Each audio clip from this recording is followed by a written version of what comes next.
Արամ Խաչատրյան համերգասրահի բեմում ստեղծագործական եռուզեռ է։ Հայաստանի ազգային ֆիլհարմոնիկ նվագախմբի վերջին փորձն է համերգից առաջ։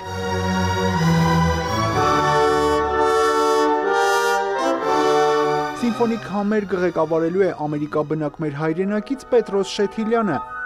Մենակատարն էլ կորեացի ջութակահար Էլլի Սուհն է։ Ծրագրում Սպենդիարյանի, Սիբելյուսի և Բրամսի ստեղծագործություններն են։ Դիրիժորի խոսքով մեծ պատիվ է լինել հայաստանյան բեմում և երկար դադարից հետո կրկին ղեկավարել Հայաստանի լավագույն նվագախմբերից մեկը։ Համերգի ծրագիրը սկսում է Սպենդիարյանի հատուկ Երևանյան էտյուդ ծրագրով, գդորով։ Դա իմ ցանկությունն էր։ Ես այդ մանկությունից լսել եմ և արիք չէր եղել ղեկավարել։ Խնդրեցի և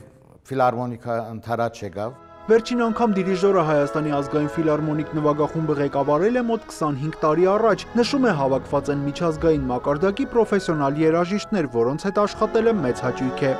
Օրկեստրը շատ մեծ առաջ է գնացել և այդ մեկը գլխավոր դիրիժորի գործի արդյունքն է։ Երկար տարիներ է պետք այդպիսի նվաճումներ հասնելու։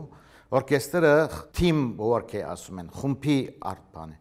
Մեզի բագասում է միշտ այդ team work-ի բանը։ Հայաստանում լավ օրկեստր բանը մեր հոգեբանության թեմ է կարծեք։ Ու մենք ինդիվիդուալ ասք ենք հայերս։ Շատ լավ սոլիստներ, բայց փաստ է որ այսօր Հայաստանը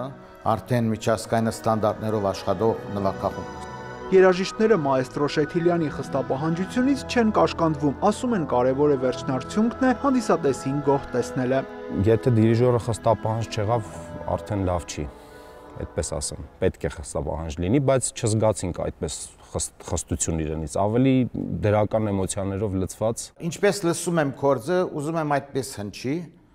անշուշտ թիմացինս ողջ մարդիկ են, երբեմն իրենց էլ նկատի ունես, համատեղ գործ է, երկուստեք, բայց անշուշտ հիմնական տոն տվողը դիրիժորն է, վերջ-վերջո ես եմ պատասխանատուն։ Ես նրանց հարցրեցի, շատ եմ ձեզ կանգնացում, ասեցին չէ, ուրեմն լավ է։ Շեթիլյանն ուրախ է, որ գործ ունի մեկդարյա ստեղծագործական կոլեկտիվի հետ և հույս ունի, որ այս նվագախումբը ղեկավարելու հնարավորություն հաճախ կունենա։ Ռոմի Խաչատրյան, լուրեր։